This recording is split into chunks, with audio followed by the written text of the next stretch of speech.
Hello, my name is Nathan Wilkes, and what am I doing today? Well, I'm doing the famous person video, and let me start you off with this.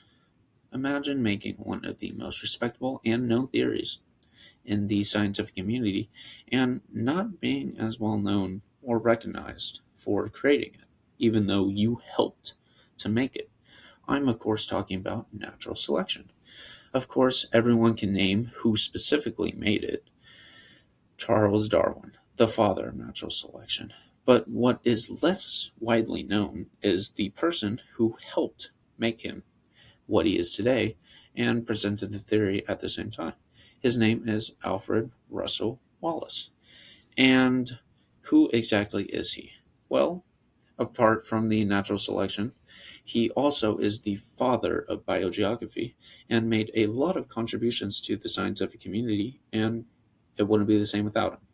So, what exactly did he contribute to natural selection? Well, apart from his studies in biogeography, he went to the Amazon rainforest and the Malay archipelago. And just as Charles Darwin did on different islands, he discovered how different species adapt to their current environment. Sorry, same species in different places in the world have different adaptations and niches to survive in their current environment. Think birds. A cardinal can't survive the same as an owl. They are wildly different, but they are a bird species. So it's stuff like that. But in his Malay archipelago, he made a book. It's not going to show as well, discussing how species adapt differently to their environments. And in this same conversation, when he was in the Malay archipelago, he discovered the Wallace line, which is a line going straight through Asia and Australia. And basically, even though these countries aren't that far apart, they're miles apart, which isn't a lot, it basically suggested how species adapt to their environment geologically. So, on one end, in Australia, you have things like dingoes, kangaroos, cockatoos. But when you go on the other side, Asia, you literally have lions, pandas, tigers. It differs wildly, and he had to find out why. He figured out that the geological features on those specific continents molded those species into what they are today, and that differed from the continents. And that is what is known as the Wallace line.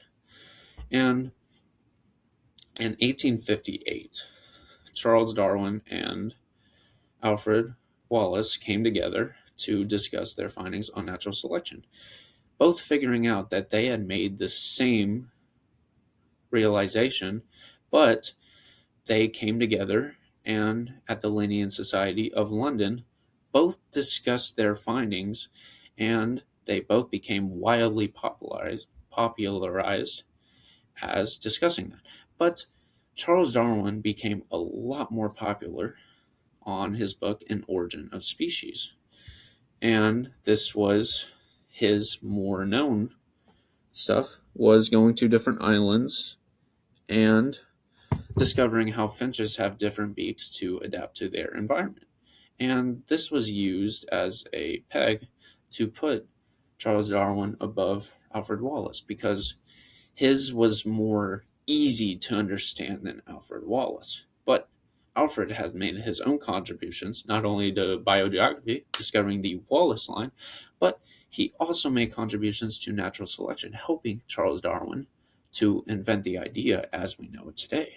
So, in conclusion, he might not be as widely known as Charles Darwin, but he is in the exact same sentence and why he should be as widely known as him.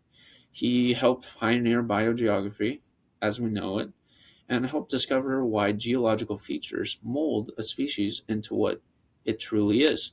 And natural selection. It wouldn't be the same without him. So, next time you talk to your friends, maybe about who made natural selection, you can bring up who also contributed to it. That is going to be the end of my video. I hope you enjoyed it.